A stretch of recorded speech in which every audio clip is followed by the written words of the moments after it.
I want to thank everyone for coming this evening. We are honored to be amongst a hero. He's playing with his phone.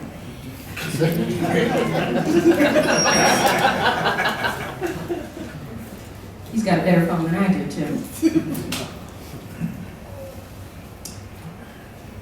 I am Kimberly Simmons, as was introduced a little while ago. I am actually the president and executive director of the Detroit River Project. But one of my fondest and hardest working jobs, I might add, is the volunteer job that I do here at the museum. I am the current chair of what is known as the Black Historic Sites Committee. We are 42 years old this year. We were formed in 1971 by Council Member Ernest Brown. And if I say I remember Ernest Brown, I'd be telling my age, but I look around and I think I'm amongst friends. Sometimes I'm not. But 42 years ago, Ernest Brown saw a need. And along with the city of Detroit, what was then the historical department, they formed a group that was charged with making sure that the African American experience was not forgotten in this city and the region. Since then, since that time, 42 years later, we have been involved in somewhere in the neighborhood of about 20 historic designations. As a matter of fact, if you drive around, most of which what you see probably has the Detroit, the Black Historic Sites Committee stamp on it.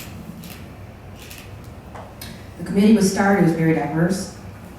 It was members of the Detroit historical staff, museum curators, and activists, and those citizens that were interested in making sure that this part of our history here in this region, and I say a part of, because remember, African American history is not anything else but American history.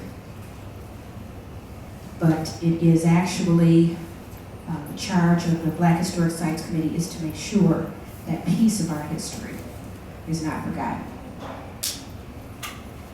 So we actually, 42 years later, actually 2 years ago, 40 years later, decided that it was time not only to recognize the sites, but the people that have been involved in this region, in this city. The first, those that have made an imprint on who we are and what we are. And just almost a year ago, we decided, one of our honorees, it wasn't a decision, it was meant to be, was someone who unfortunately couldn't be with us at our gala, which by the way this year is July the 26th, 2013. It is going to be held at the Dawson Great Lakes Museum, starting at 5:30 on that Friday. Last year, we honored someone that couldn't be with us. So we are going to take the opportunity tonight to honor him, as well as listen to his story. I am privileged to introduce a hero. And you know, that is a very big statement. And sometimes we use that statement just flippantly, but I am the niece and the godchild of two men, first and second class, that carried the honor and the privilege of being known as Tuskegee Airmen. I had the privilege growing up to be surrounded by them. And in my later years, as I visited Oakland, California, on the second Tuesday of the month in Jack London Square at a table in a restaurant. I was surrounded by heroes. And I mean real congressional medal award-winning heroes. And tonight, we are honored to be in the presence of another one. Lieutenant Colonel Alexander Jefferson. Might I ask you to step to the podium, sir?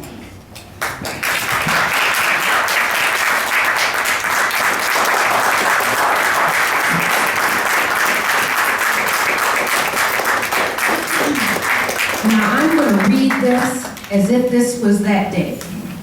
On this day, Friday, July 27, 2012, forgive us for being tardy, the Black Historic Sites Committee of the Detroit Historical Society honors Alexander Jefferson, Tuskegee Airman, author and educator, for a lifetime of great achievement.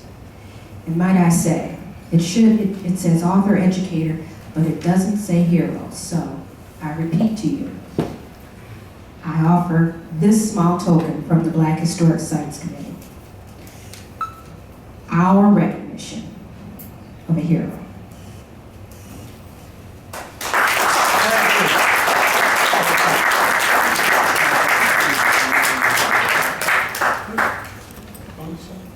There you go. Great. And you gotta do it again. Ready? Can you do it again? There you go.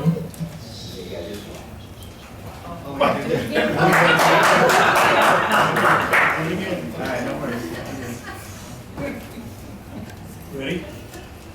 Aim. Fire. Good. Got it? I got it. Feel it. Am I on now? I'm going to say one more thing.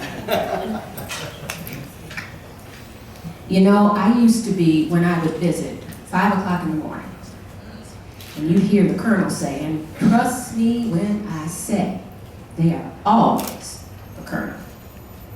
It was time to get up. And when it's time to pay attention, it's time to pay attention. You don't get hurt, you don't get that said twice. And I'm sitting here looking at others with these blue jackets on. So I need not say they know what I'm talking about. Colonel Milburn there. And some of the others that I have grown up with. But it's time to listen to a hero and listen to his story. So I give to you Lieutenant Colonel Alexander Jefferson.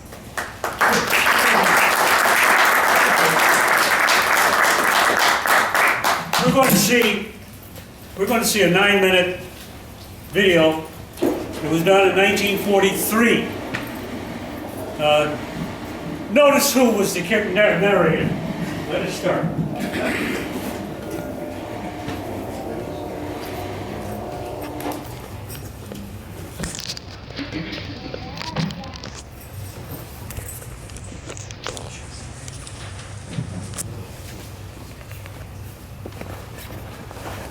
This is a little background for where we start. It's called Wings for This Man, done in 1943. Before Tuskegee Army, well, while Tuskegee Army Airfield was being built.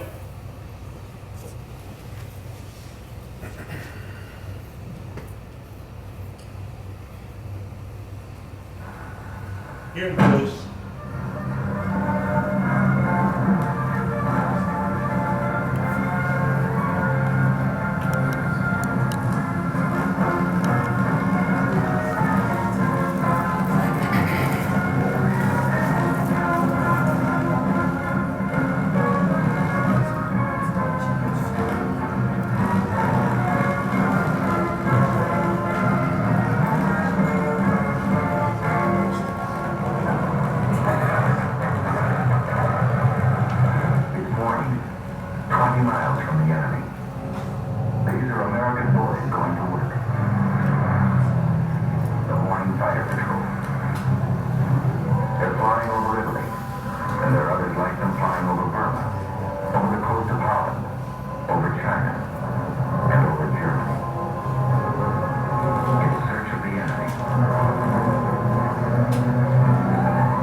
Listen again. My later, and the second ship was me, and two squawks came on my right. I turned right and put up a stone wall of bullets, and the first... A wall of bullets. It wasn't so long ago these men were students in a university, workmen in a shipyard, just plain citizens from everywhere USA. They changed jobs, they changed clothes, they took a train into the future. They didn't know what the future would be, but many hoped they'd get the chance to fly and fight in the air. Some wanted that chance more than anything in the world. Deep inside Alabama is a famous school called the Tuskegee Institute. It was founded on July 4th of 1881. And since that Independence Day, it has graduated many thousands into agriculture, into science, into industry. This school was the first of its kind, and its founder, Booker T. Washington, was a pioneer who broke open a road for others to follow. This man had a dream, and the dream became stone. He lifted the veil of ignorance from his people and pointed the way to progress through education and industry. Close to this school, close to the work this man had done, the United States government determined to build an airfield. 3 years ago, this was just another farm in Alabama. More than trees had to be cleared away. There was misunderstanding and mistrust and prejudice to be cleared away. 3 years ago, there was only an idea. But ideas are powerful things. And today, there are fighter planes flying overhead. Instead of swamp and yellow pine, there are hangars, repair shops, barracks. Instead of patches of corn, concrete flight strips. But that's not enough. You can't make a fighter squadron out of concrete and aluminum and a can of paint. It takes men. A chemistry student, a welder, a shoe salesman must learn how to fly. A group of average Americans must become a team of fighting men with wings.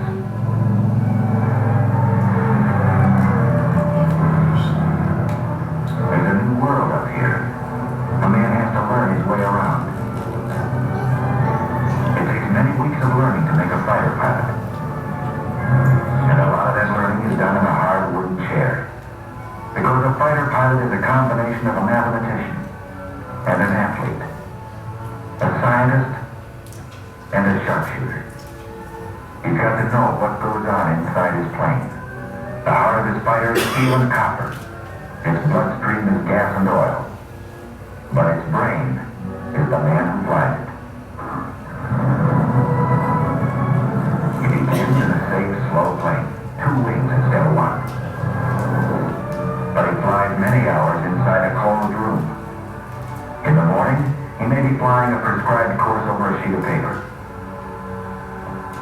In the afternoon, he may fly the same course above the clouds. He trains his muscles down here very close to the ground, but he'll use the same sense of balance and coordination in the skies above Tuskegee. So this job of flying is never easy, and sometimes it's very, very tough. But he's learning how high and how fast and how far he must go to reach the enemy. Pilotage, dead reckoning, theory of flight, radio code.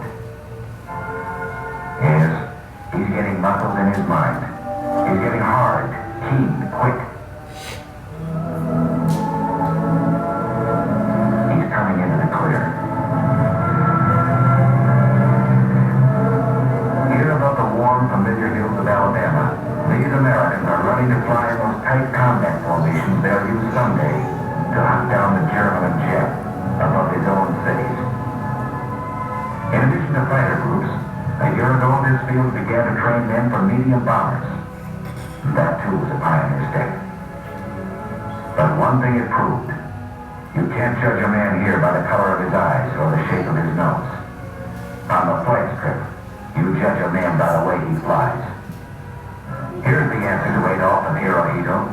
Here's the answer to the propaganda of the Japs and Nazis. Here's the answer. Wings for this man. Here's the answer. Wings for these Americans. Squadron after squadron out of Tuskegee, flying P-40s first, tough little planes, then striking with Thunderbolts, P-47s, then riding the Mustangs, P-51s. No, it was never easy for these men. They were pioneers, and no pioneer has it easy. They fought lies, they fought heartbreak, and they won. Now they fight the enemy on his own soil.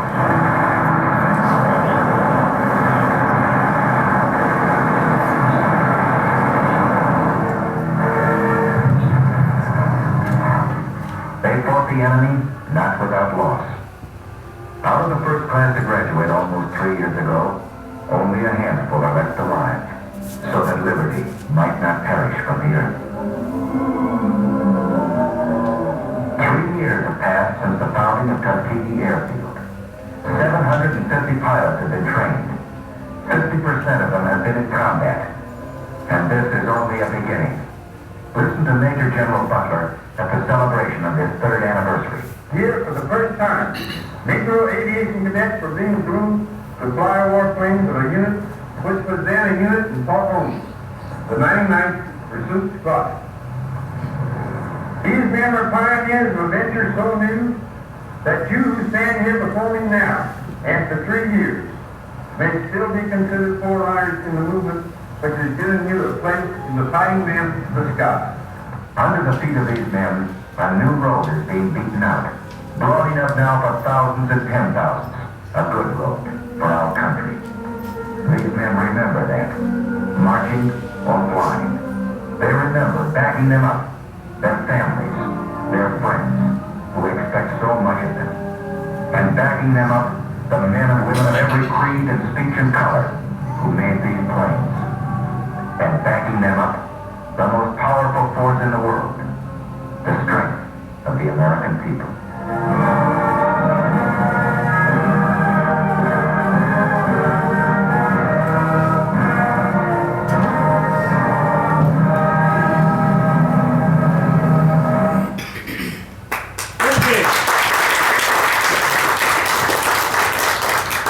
As the lights come back on.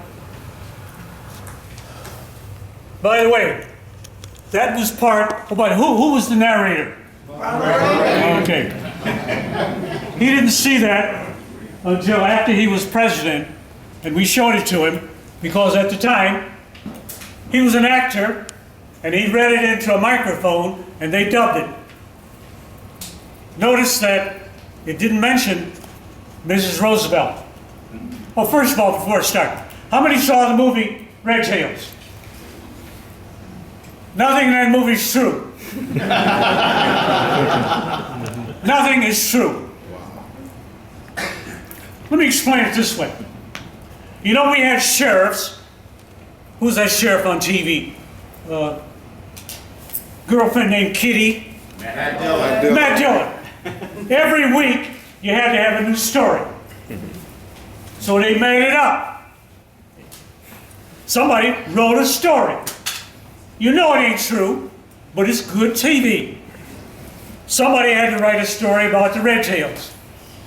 Nothing is true. I hate the darn thing because the hero is a drunken bum. What it did, Colonel Davis is standing behind a window watching the guys go to combat. Who's leading them? A character who takes, before the mission, goes out in his shed and takes a bottle and gets drunk. It leaves a bad impression that black men have to be drunk to be damn heroes. Denzel Washington, in that movie, what's he high on? Cocaine, alcohol. He does the impossible. Flying a damn airplane upside down. But he's a hero. Mrs. Washington, Mrs. Roosevelt, went to Tuskegee Army Airfield before Tuskegee Airfield She went to the Institute because she was a member of the Roosevelt Fund. Money that financed children at Tuskegee Institute learning how to fly. Chief Anderson was a black civilian pilot, teaching kids how to fly. She went there looking after the money. And while she was there, she took a ride with Anderson. Tuskegee Army Airfield started up 2 years later. In the first movie, she is shown flying with a cadet. How the heck can a woman get over into a PT-17 Stearman? Impossible. She actually flew in a Piper Cub. It's about that low, and you get in it this way. I came along after, oh, by the way, the first class was 1942. I didn't come in until 1943.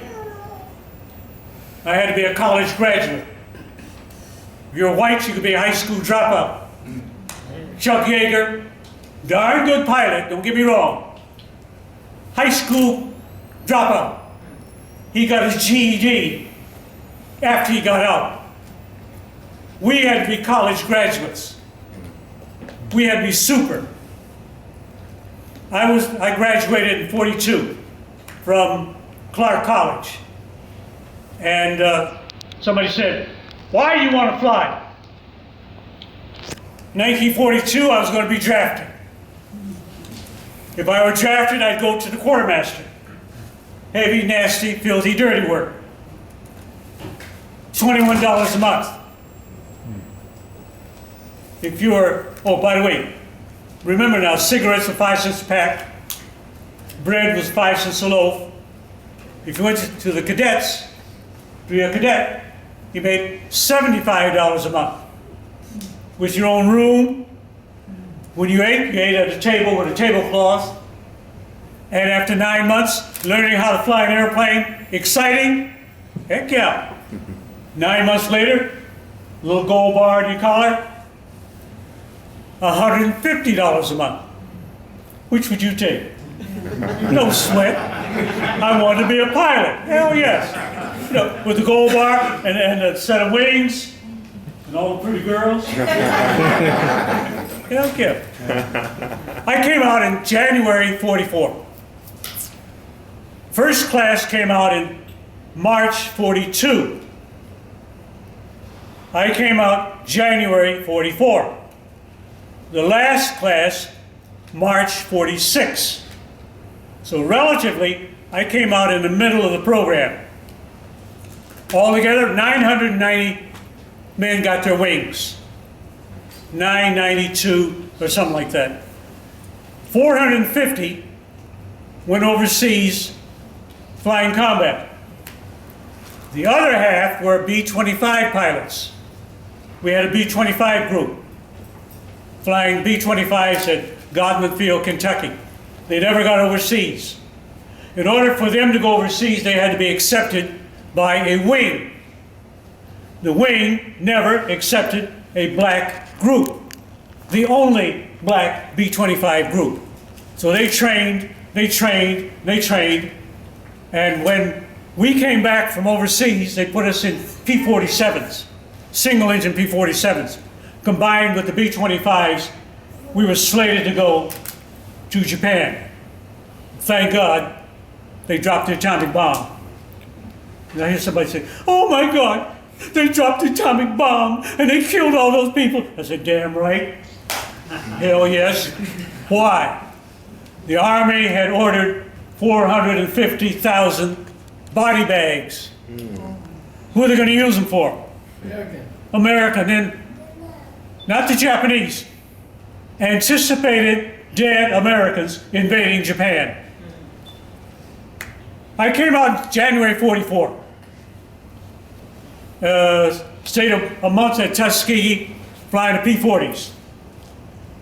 February 44, came up to Selfridge, flying the P-39. That's that crazy airplane with the engine behind you and a long drive shaft to the prop.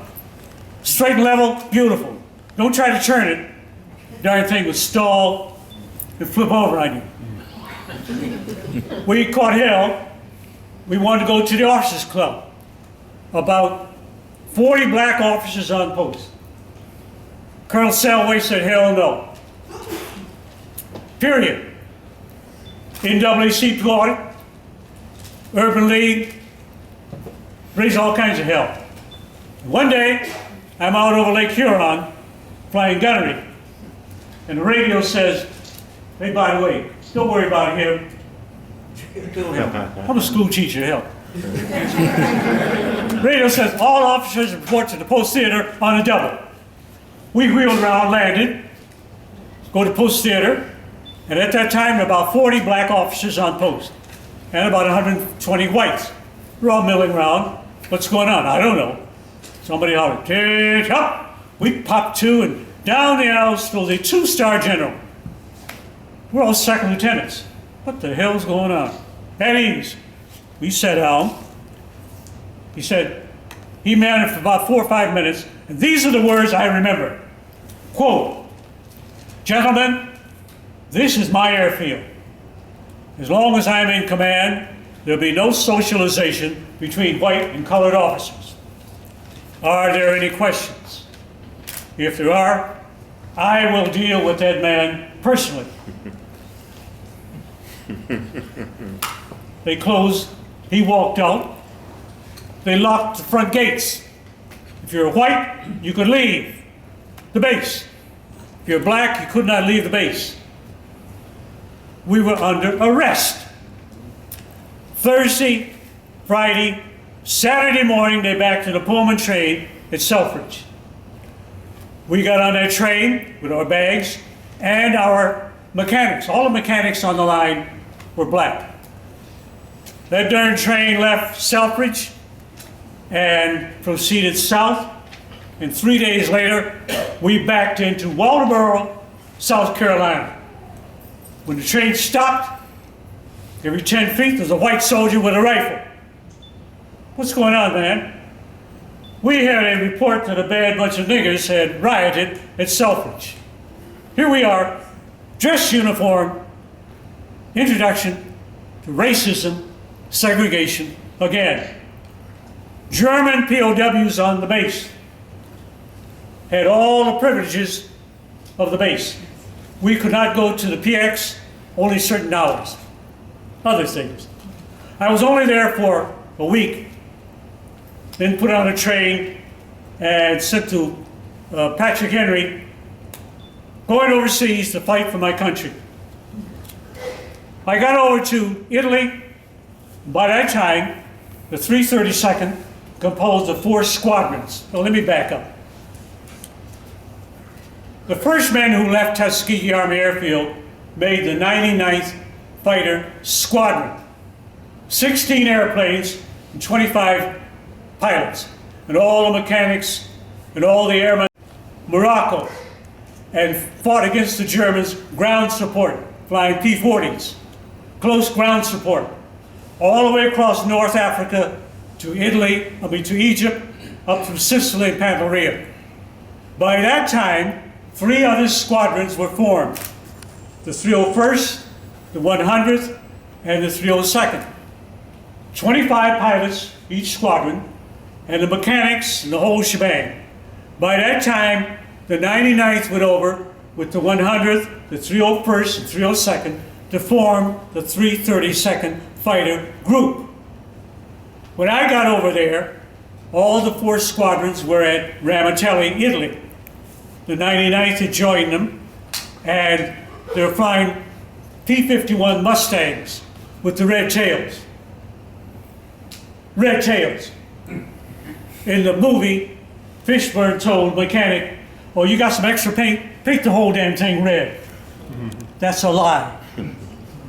Because the tail of your plane is your air identification. When you meet the B-17s and B-24s, they see your red tail, they know you are the 332nd Fighter Group. If your tail is yellow, the 52nd Fighter Group. If it's checkerboard, then it's the 325th, a different group. Red tails were decided by the 15th Air Force, higher headquarters, rather than some guy tell a mechanic to paint it all red. I joined the 332nd Fighter Group in June 44. I graduated in January, and by the time June came along, I was overseas flying, escorting the B-17s and B-24s from Italy to Germany, Italy to Poland, Italy to Ploesti. If the B-17s had 25,000, we'd put one squadron in 26. B-17s could only do 160. If we did 160, we'd stall out.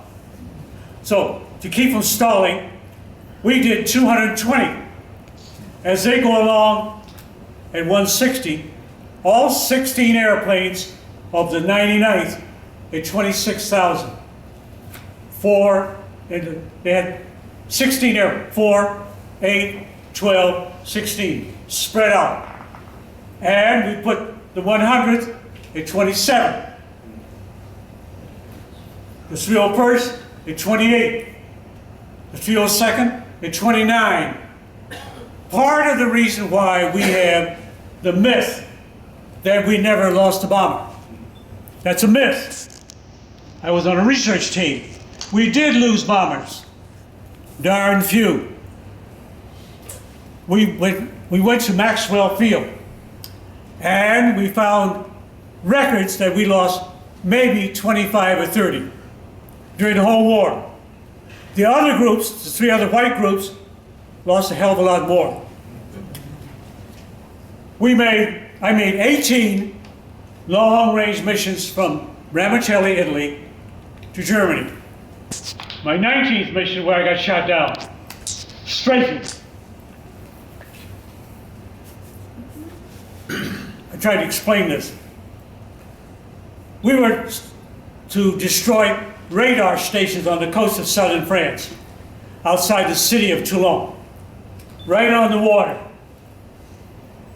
These radar stations were on a cliff, right on the water. 301st Fighter Squadron. We came in at 15,000 feet. We had four flights. We were called Bubble. Our call sign was Bubble. Bubble red, bubble white, bubble yellow, bubble blue. This is how we talk to each other. If you want to find the leader of bubble red 1, bubble red 2, bubble red 3, bubble red 4, red, white, bubble white 1, 2, 3, 4, bubble yellow 1, 2, 3, 4, bubble blue 1, 2, 3, 4. And who in the heck is bubble blue 4? 4, 8, 12. What position am I? 4, 8, 12, what? 16. I'm tailing Charlie. I'm the last guy to go across the target. We came in red, white, yellow, blue. 15,000 feet. It's about 250 miles an hour. And when red banks over, they start in, quite naturally, you shove everything to the wall, pick up speed, and by the time you go across the target, you're doing about 450 miles an hour. Everything's in the red. Oil pressure, heat temperature, the whole shebang. Red starts in, and as you get halfway to the target, the whole side of the target opens up. You see this darn stuff coming back at you. They get through, red, white gets through, and the radio's going about this, 20 millimeter, 30 millimeter, it's all coming back at you.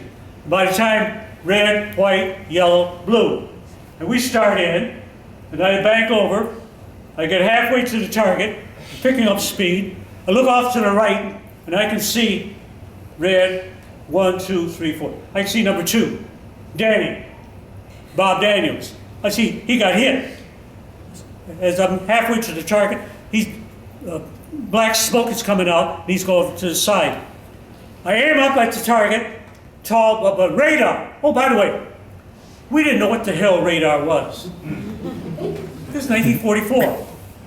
Simply some tall towers and some buildings. I get about 2,000 yards out. I start firing on the trigger, and the guns fire. I look up ahead. The whole side of the cliff is firing back. I see the stuff coming back. I go right across the top of the target, and something said, boom! I look up. There's a hole in the top of the canopy. Fire comes up out of the floor. Got heavy gloves, covered oxygen mask. I'm covered. But hell, the damn fire got kind of hot. And out of all the 9 months of training, we never had 1 minute on how to get out of an airplane. Because the war is going on. Things are fast. Kids ask, well, Miss Jefferson, what'd you do? I said, I'm treetop height. Literally, treetop. Pull back on the sticks, get some altitude. And as you go up, you reach up on the right, pull the lever, and the whole canopy goes off. With your left hand, you got a little wheel down here as you run it forward, which means automatically the nose goes down. Well, I pulled that son of a gun up anyway. Now, I don't know how high I got. It got hot. I had to get out. Turn the stick loose. When you do that, the nose pops. Same way, when you're in your automobile and you turn a corner, you turn the wheel loose, what does the car do? Straightens up.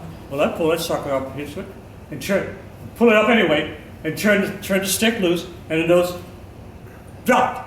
When it dropped abruptly, straps here with a big buckle.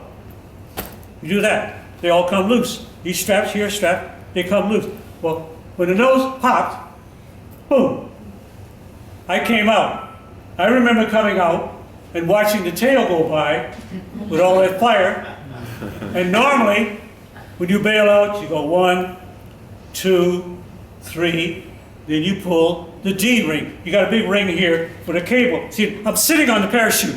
It's a cushion underneath me. You pull this, and the cable goes out, and the parachute opens. When I came out, I looked down, doggone trees. I said, oh. I pulled that sucker real fast. I remember looking at it, and said, oh, I bought the farm. Bang! Parachute pop. I'm in the trees. Number 1 and number 2, they got through. They looked back and they saw my airplane go in. Didn't see me get out. So when they got back to the squadron, they reported me KIA. My parents got a KIA telegram. I'm in the trees trying to get loose. I got bruises, no broken bones, scratches, bruises. And I hear this guy, Oxo, yeah. I said, oh, hell, you got me. I could look at his face and see the consternation. Oh. He said, what the hell is it? They went out, and by the way, Robert Daniels put it down in the water. He was afraid to bail out. And the Germans went out and picked him up, brought him back. The German, Bob Daniels and I, traveled up the Rhone Valley from Toulon, southern France, up the Rhone Valley to Frankfurt on the Main, where we were interrogated.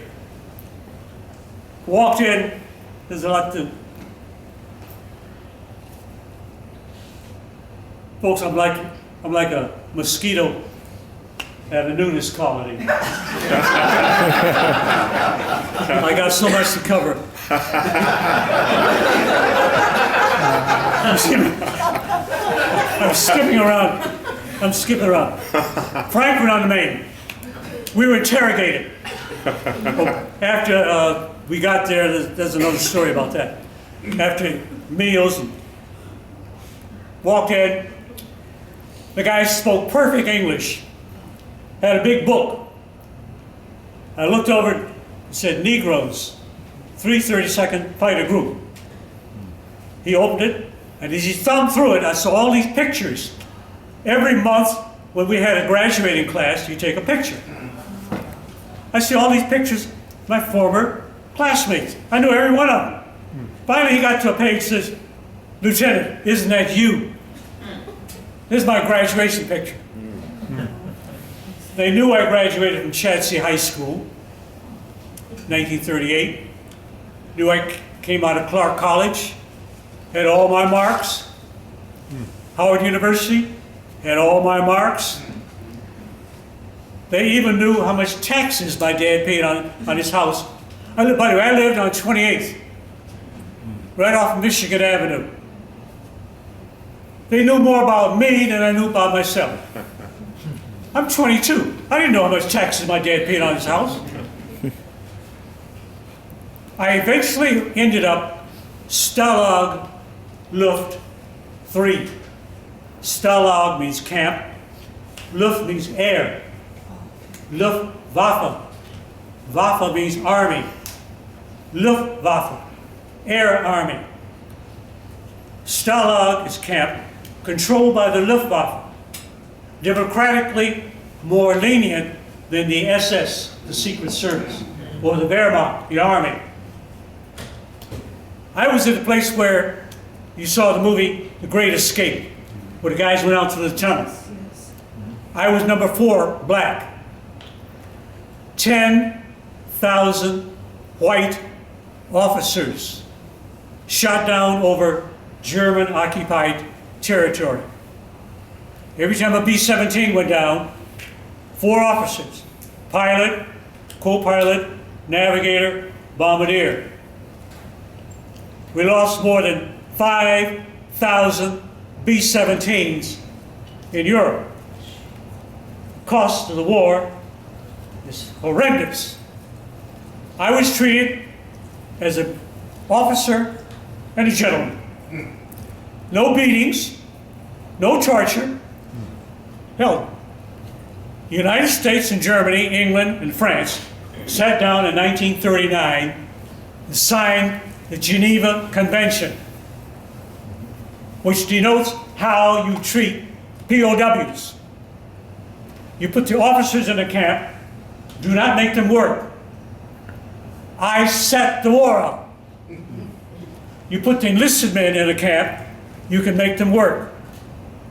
I had kids look at me and say, "Well, Miss Jefferson, McCain, they beat McCain." I said, "Hell yes."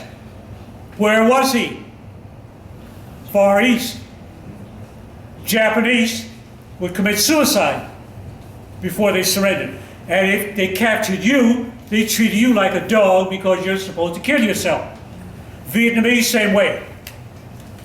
I was there in Stalag Luft 4, Solid 3, for 4 months, 5 months. From August 44 to February 45, when the Russians started coming in from the east. And the Germans moved us to Stalag 7A, near Munich. We didn't want to be recaptured by the Russians either. This is when I found about ethnic hatred. German guards with the old men, white hair. They were terrified of the Russians. They didn't want to go back to the Eastern Front. Then I found out how Russians hate Germans. Germans hate Austrians. Austrians hate the French. The French hate the Greeks. The Greeks hate that whole Middle Eastern cauldron. It's burning. I was liberated, got to Stalag 7A. I was liberated in April 45 by General Patton's Third Army. While waiting for transfer to Le Havre, somebody said, "There's a place down there with a lot of dead people." What the hell are you talking about? They got dead people down there stacked up like cordwood. So we got a Jeep, had to find out what the hell it was. You could smell it a mile before you got to it. Ovens were still warm, where they were burning bodies. Dachau. I saw Dachau 2 days after Americans liberated. Ovens are still warm. Thousands of dead bodies. Tables long from here to art, covered with hair. Because before you burn the bodies, and somebody with a pair of pliers, clippers, cutting off the hair. You use the hair for seat cushions. Table long from here to brown, covered with dentures.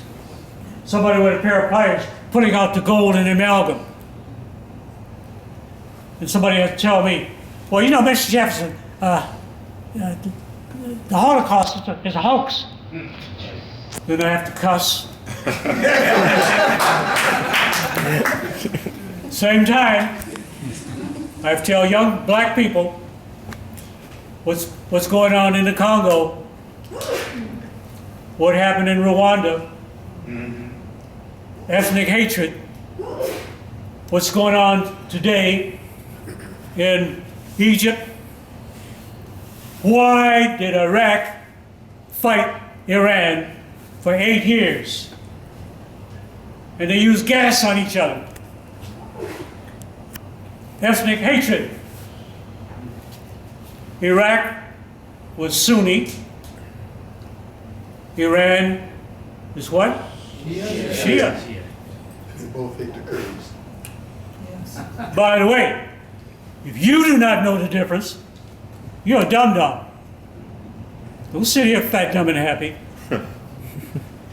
If you don't realize what's going on today in this world, ethnic hatred, what's going on in Egypt with the Christians and the Muslims, they're catching hell. But that's another story. Came back, crossed the Atlantic on a boat, came to the harbor of New York, flags waving, Statue of Liberty, and going down the gangplank, the white soldier at the bottom, greeting me after POW life, whites to the right and niggers to the left. Damn it, coming back home. I came back to racism. That's what Hardy and I were talking about. Right here in the city of Detroit. Couldn't buy a house on Outer Drive. Restaurant downtown, blacks couldn't go to. I became, as the rest of it, Ernie Brown, by the way, Tuskegee Airmen, we were all part of the civil rights movement. We were in it, above our eyeballs. Because of Tuskegee Airmen, in World War II, not only Tuskegee Airmen, but black men as Marines, Navy, Coast Guard. No black officers in the Navy until 1945. You could be black, you could be a steward or cook. No black officers in the Marines until 1952. Mumford Point, segregated, out on the side of Camp Lejeune. All of our efforts, black men and women, together, gave old man Truman the guts to pick up his pen and sign Executive Order 9981. They desegregated the military. Now, if you desegregate the military in 1948, what happened in 54? You desegregate your schools. See what's happening? And lo and behold, Johnson, 1995, again. Things move because people become involved. Things are still moving, folks. We still have it. We got a black president, but I got news for you. Racism is still here. It's bulging downtown Detroit. Oh hell, don't let me talk. We're still involved. Even today. We talk about the so-called good old days. In a way, I don't know. Where do we go from here? I don't know. We're still involved. Before I leave, present-day Tuskegee Airman, President of the Detroit chapter, Art Green, we stand.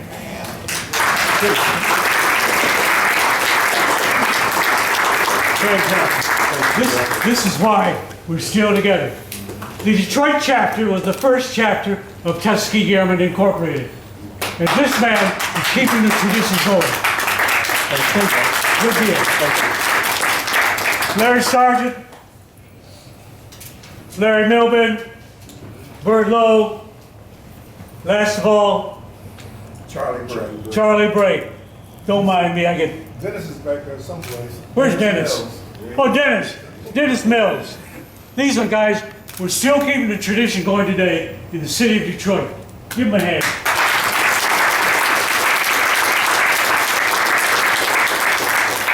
Now, I've rambled on and on and on.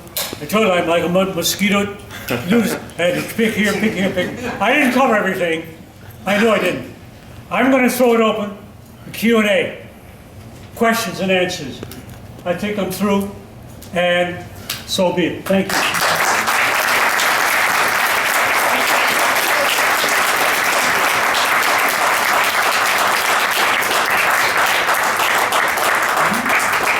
Okay. We have any questions? Q&A. Yes, holler it out. I got bad hearing. Hi, Penny Bailey. Oh, Penny. Yes, Penny, how you doing?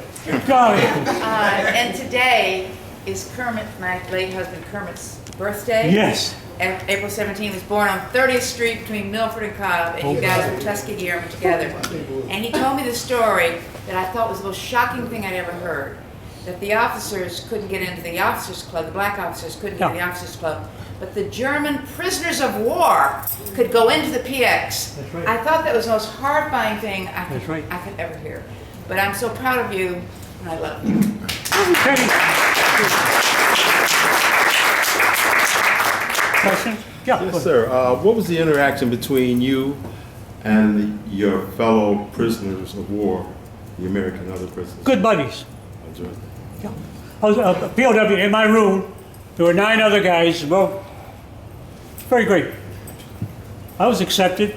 They saw the wings and the bars. You're a fighter pilot. Yeah. Tell them how you got selected to be there. Okay. There were about 150 men collected by the Germans into Stalag 3. And every room was crowded. So they took out the double bunk. There were double bunks. They took out the double bunk and put in a triple bunk to take up an extra man. So a guy from each room came out. We were all lined up, about 150 of us, to pick out the guy going into that room. I'm standing there with about 150 other guys. I'm the only black. And down the aisles, he came. Long, tall hillbilly. By cracky, I think I'll take this boy. Oh, shit.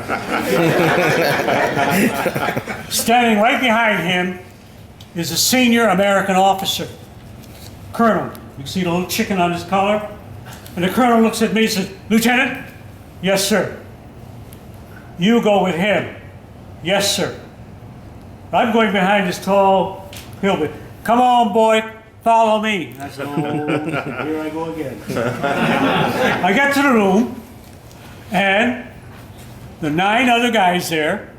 "Hey, buddy, how you doing?" I said, "What the hell's going on?" "Okay, good, good, good." So we settle down. Everything's great. And the next day, I find out why.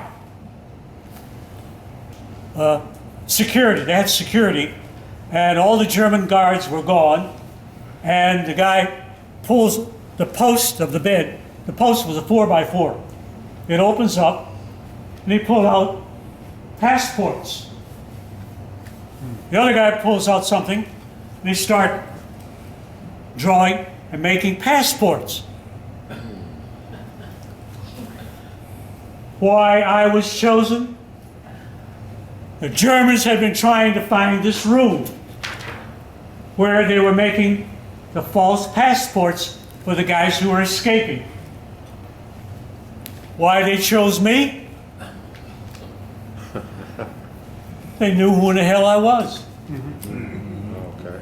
They didn't want a German getting into that room. All this, they were making false buttons for the clothing, more passports. In other words, I was safe. They knew exactly who I happened to be. That's how I got into that room. You were American. Yeah. Question, yes. It was interesting. I watched the movie Red Tail, and I wasn't enthralled by it either. But I thought before they did the movie, they talked about consulting with some of the Tuskegee Airmen Yeah. making it. And I wonder why they didn't do that. And it seems like the truth, if it had been told, would have been more enthralling, would have been more interesting than with the story that they did tell. Why was it told that? Forget about it. Lucas made money. Hollywood never lets facts get in the way of a good story. On television, you write a story. Everything you see on TV is written. They wrote a story about Tuskegee Airmen. They made up their own plot. No big deal. Yeah. Before Kermit died, we saw the HBO movie. Ah. Now that, he said, was just pitch perfect right Yes. tone. He said there were just a couple of errors, factual errors, Yeah. but he thought they really got it right. Because that story was written by a Tuskegee Airman. And you can get it on HBO, you Yeah. can get it, you can order the DVD. That's right. It's an excellent, excellent. Well, what That's right. Colonel Hoskins had said to me was there was one problem with that. What's that? What color was Ben Davis? What- Ben Davis, wasn't he a little lighter than who played him in that movie? Oh, yeah. Yeah, Ben Davis, light skin. Right. Tall, ramrod, disciplinarian. When he told you to be at his office at 9 o'clock, you don't walk into his office at 9 o'clock. You walk in at 8:45. Discipline. He's the guy that went to West Point, 4 years at West Point, and nobody spoke to him unless it was official. They silenced him, trying to get him to quit. And he still finished number 17 in a class of 500. That's Ben Mal Davis. Another question. Oh, here's one. Here's one. Where? Holler it out loud, Here please. you are, sweetie. Speak in. Did they have to cut their hair off before? Their head off before they got the hair. What did he say? I got the Did they amputate the guys before they cut the hair of the prisoners? Oh, those are dead people. Yeah. And Dachau. You have to explain to him Dachau and why they were killing Jews. And see, that's another thing young people have to understand. They were using the hair for seat cushions. They didn't cut the heads off. Yeah. Any other questions? You look good in that documentary. I saw you twice. Last of all, somebody said, "Hey Jeff, why don't you write a book?" I said, "Hell no, don't." So they got after me. I sat down with Microsoft Word and I started typing. I think I typed up about 1,000 pages and got some pictures together and gave them to Luke Carlson, English professor at Western Michigan.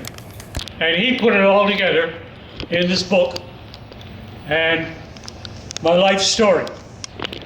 I brought 9. Anybody wants? Oh, they're pictures that I drew as a POW. And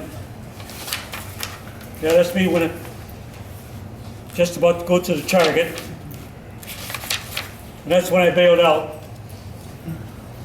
The way it appeared to me when I bailed out, and the way when I arrived through the trees, and pictures of the POW camp, the barracks, the whole shebang. And the room I was in with the barracks, I had a good time putting it together. And the picture that the German showed me of my class, it's all in here. But Red Tail captured, Red Tail free. Only got 9. Any other questions? Where can you get more if you sell all the 9? Amazon, What's the price? You didn't tell us the price. $30. $30.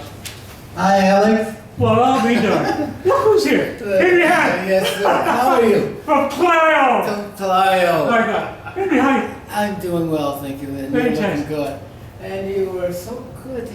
Your audience really love you, and Oh, they God. believe in you. Listen, They have Penny's substance. here. and We're relevant. Kermit. I have a delegation of people here today. We're all from Clio, Oh, sure. Genesee County. And as you know, we in Genesee County have a vision. And Alex Jefferson is the center of that vision. Of course, the Tuskegee Airmen themselves are the center of the vision. I've been to Clio so many And I times. just wrote a letter to the president, asking the president to come to Clio to speak. Clio is north of Flint. Yeah, to speak at 11/11 at 11. Does everybody know what 11/11 is? No. It's Armistice Day.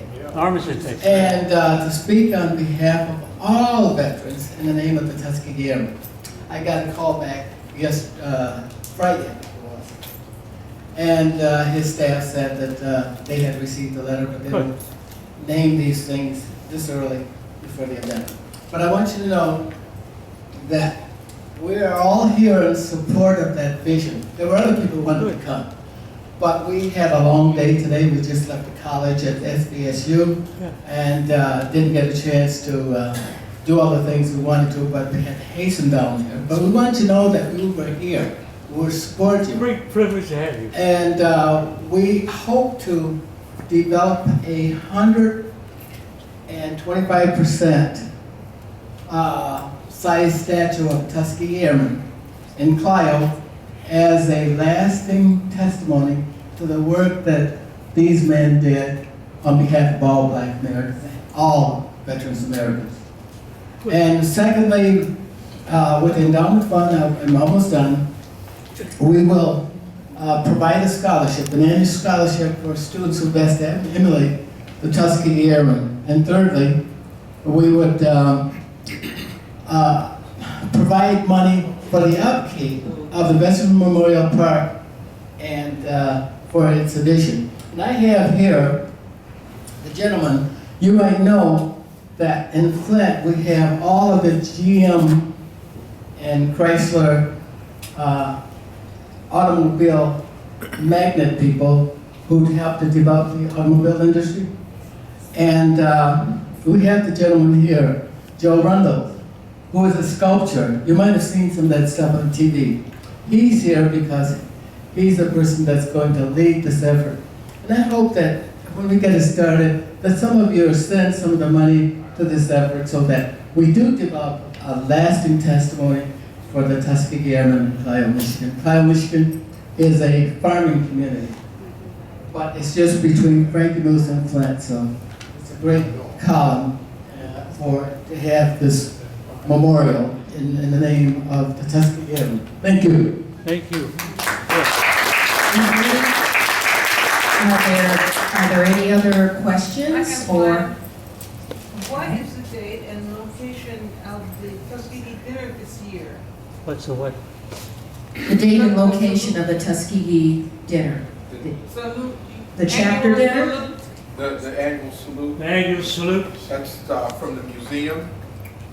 And it's going to be in October. The date hasn't been selected because we're trying to let the guest speaker choose the date.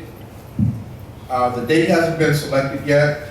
It's going to be one of the 3 weekends of October. Yeah. And right now, I'll let you know, we're going after Vice Admiral Howard, I think it is. She's a Black female Vice Admiral in the Navy that's 3-star, and she was commander of the task force that rescued the captain from the Maersk, Alabama. If you remember some of those scenes, there was a kind of short, light-skinned Black woman that was escorting the captain when he got rescued, when he got on the Navy ship. I mean, she was maybe less than 2 seconds showing on film, but she was the actual Joint Task Force commander. Now she's a 3-star vice admiral. We're trying to invite her to be our guest speaker this year. Good. Okay. Anything, any other? Question back there. Okay. I think you'll agree with me that probably nobody has a more dramatic story, than Dick Macon. Oh, boy. And I think your audience would enjoy hearing that story, and then I'm going to ask you a question about it privately after. Good. Dick Macon was shot down on the same mission that I was shot down. He woke up the next day. The German had him, and I met him 2 nights later in a barn. It was dark. He was laying in some hay, and I turned over. That's when I met him. Had a broken neck, a broken collarbone. So Dick Macon, Robert Daniels, and I went up to Rhone Valley, and they put Dick in a German hospital. We all came back, and he went to Indiana University as a math instructor. Finally, in Detroit, math teacher, principal of Northern High School, and later in human resources. Dick Macon and I were together. The drama I was talking about, though, was When he the got- firing when they- squad. Yeah. When he was almost The firing executed. Yeah. Almost firing executed squad. before the Oh, that's Allies- another story. They almost executed him. Just when the rescuers were coming. Right. It was amazing. Is there any, did I see another hand? Can you speak to the treatment of black airmen at Oscoda? Oscoda, when the guys finished Tuskegee, they came out in the 553rd Air Training Squadron, 553rd, and Oscoda. They go up to Oscoda for gunnery. And while at Oscoda, they suffered many iniquities back and forth. They were not liked by the community, naturally. They caught resistance in the community, and later on were sent back to Selfridge, base of Selfridge. They were only there for gunnery while they were there. I never went up to Oscoda. They had already stopped us from going up there. But any others? Any other questions? I was just wondering what type of aircraft you were trained in before you finally flew in combat. What were you trained in? What kind of plane were you trained on? What plane were you trained in before you went to combat? We flew P-40s. When you graduated at Tuskegee, you stayed there for 1 month flying the P-40, 10 hours. You came up to Selfridge flying the P-39. That's a crazy one with the engine behind you with a long drive shaft. When I got overseas, I flew the P-51 Mustang. Some of the other guys flew P-47s, the Jugs. But that was it. P-41, the 51 Mustang. What model Mustang did you have? C, the Razorback. I was supposed to get a bubble canopy the next day. The damn thing was sitting there waiting for me to come back. I got shot down. Anybody? Any other questions? Lady here. Yeah. Well, my question, while you was at Selfridge, did they allow you off the base to come into any of the cities surrounding did you go to Mount Clemens or Port Huron or any of those places? And how long did you stay at Selfridge? I was there for approximately 3 months. I did not have any contact with Mount Clemens. We'd leave Selfridge and go down Groesbeck, 97, 70 miles an hour. I knew every cop along the way. Going down to the valley. I never had, Black Bottom, down to the valley. The 3.6s, oh God. Yes, the Flame, Show Bar. But I had no contact with the neighborhood at all. So when you went back to Tuskegee, it was still segregated then. Oh, right? yes. So, were y'all harassed at all? I never went downtown on the weekends. Some of the guys went to Tuskegee, the town, downtown. I never went because there was a marshal, a cop, and his name was Pat Evans. Pat Evans wore a Texas sombrero, and he wore his gun cowboy style. And he used to brag about the number of heads he whipped on Saturday night. I never went downtown. I really didn't want to come in contact with Pat Evans. So when you left there, went to Europe, Yeah. okay, how were you treated per se as a squadron? Were you given extra training, or were you told that you couldn't do whatever? Our training was exactly the training as the other whites. When we got overseas, we were treated as American soldiers. We were big and bad, with a second with a guard, with a set of wings.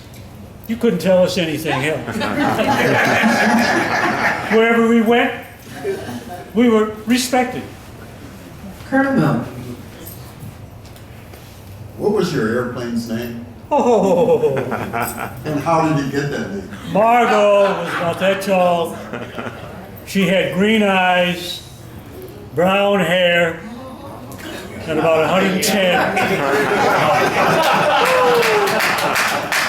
I met Margot at Howard University.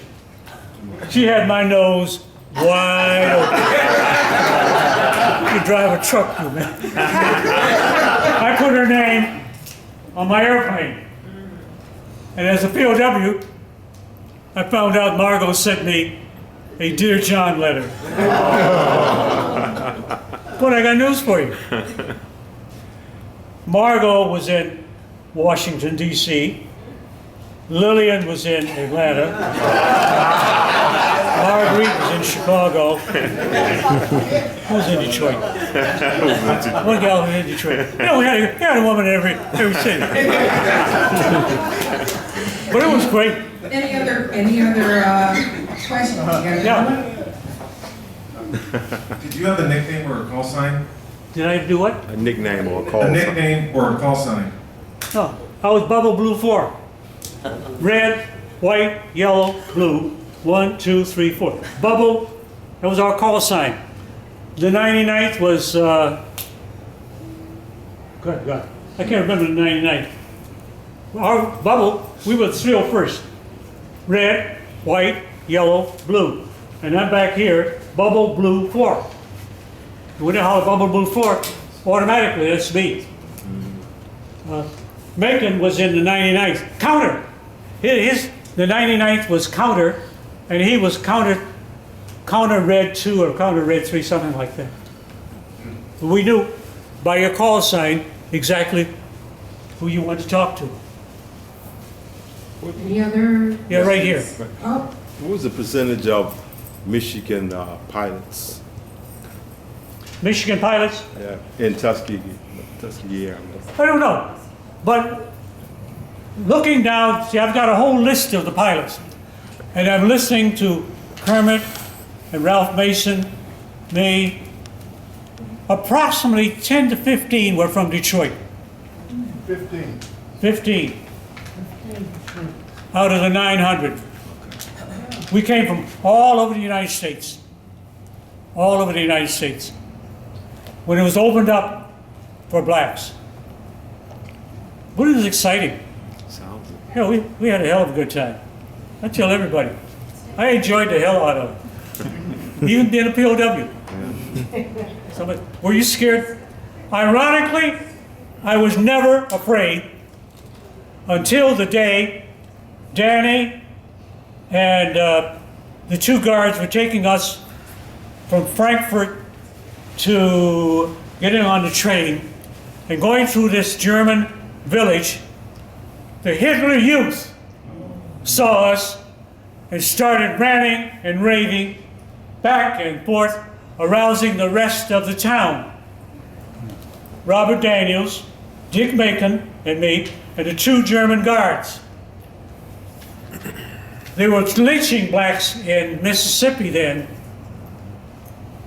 And the German youth, and the people in the town start gathering.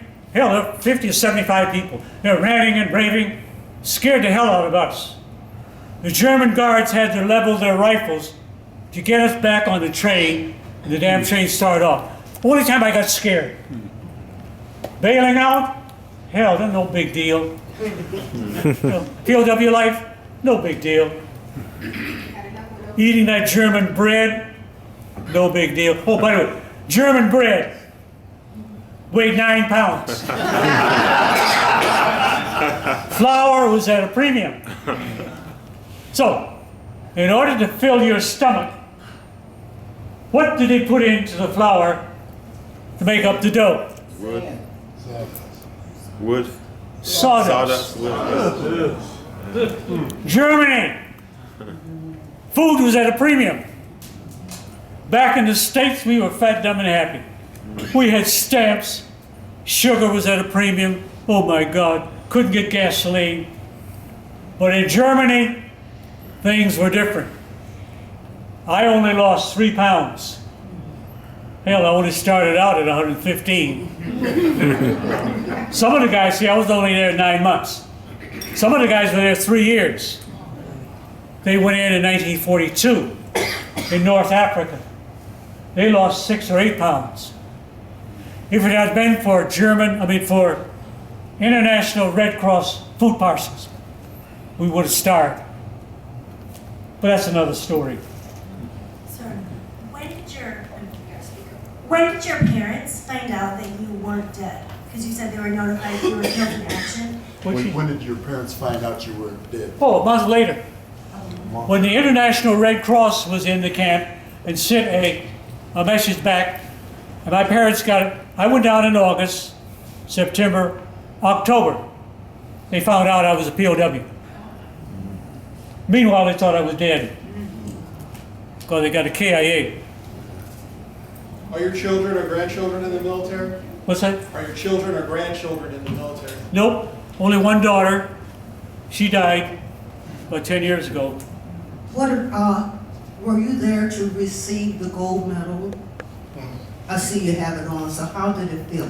The Congressional Gold Medal, issued to all Tuskegee Airmen, not to a person, but to the unit for service to the country. Congressional Gold Medal. Good.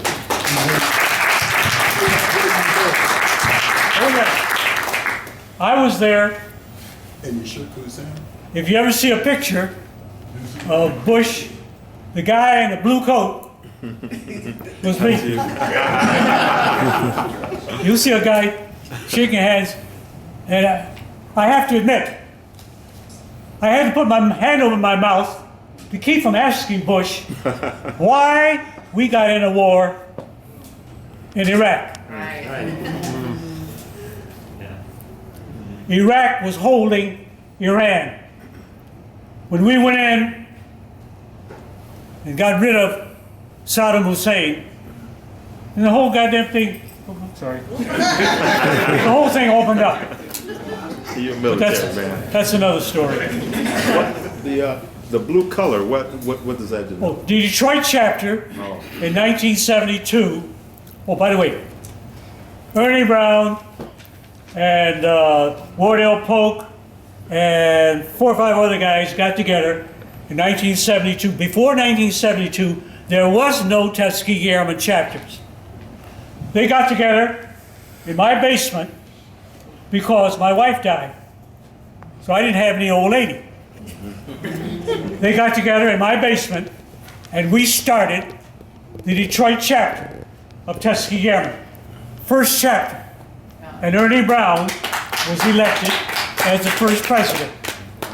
And we chose blue. Yeah. That's my father. Stand up so folks can see you, honey child. He was Hey. also my 3rd grade science teacher.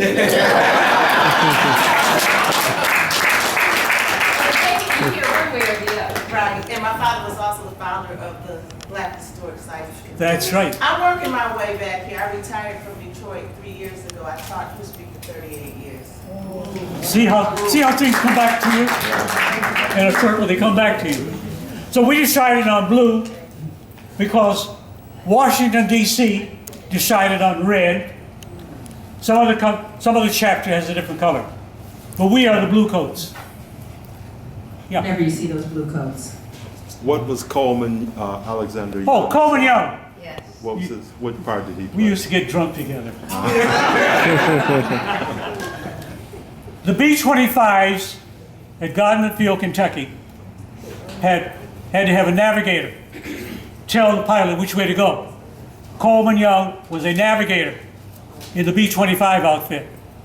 He was one of the 100 officers who were arrested for refusing to sign their names. Stay with us. Colonel Selway made an illegal order ordering the men to sign their names to a letter which said that they would not enter a white officers club. They refused to sign their names, and they were arrested. Why? Failure to follow a direct order. And the arrest was put in their records until who took the records up? Who expunged them from their records? Clinton. President Clinton. Yeah, wow. It's stated, by the way, what do you call the damn thing? Mutiny at Freeman Field? Yep. Yeah, it was mutiny at Freeman Field. Mutiny and court-martial. It was Insubordination. It was no promotion. They were fined $100 or whatever it was, and it stayed in the record. Well, Article 13. Article 13, until President Clinton expunged them. Did that trigger any dishonorable discharges? Because No, of that? I don't think they got it. Roger Terry convicted one guy. Oh, they convicted Roger Terry. Right. Because Roger Terry happened to bump up against one of the officers on the door. Aggravated assault. Aggravated assault. Well, but did he get, He got cleared in was he 19. cleared? Yes. Yeah, he was cleared, but hell, he was cleared 40 years later. Meanwhile, he could not pass the bar in California because he had been arrested. He was a felon. Roger Terry was a felon and couldn't pass the bar as a lawyer. What did Coleman Young tell him when they revoked his, Take it and shove it. With his expletive language. The only way Coleman could say. Is there any other questions? Okay, We have no more questions? I think I've expounded. Have you talked? No, never. I want to thank you. Oh, I've got, anybody, if I sell out of books, I've got a little slip for those of you who would want a book later on. Well, we're We gonna said- let you sell what you have, and then we can take names for every Names, for the good. others. I want to thank you. Thank you, folks. As the, I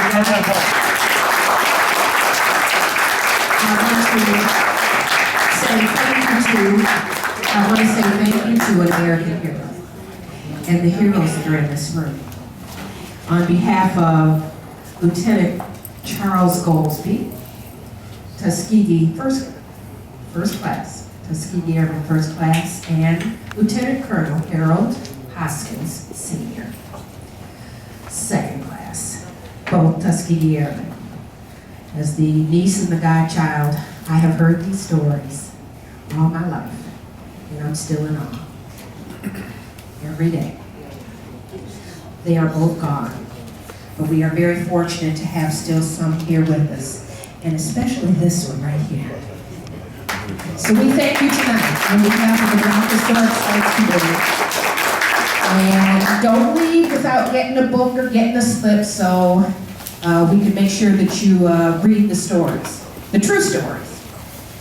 Have a good evening. Okay.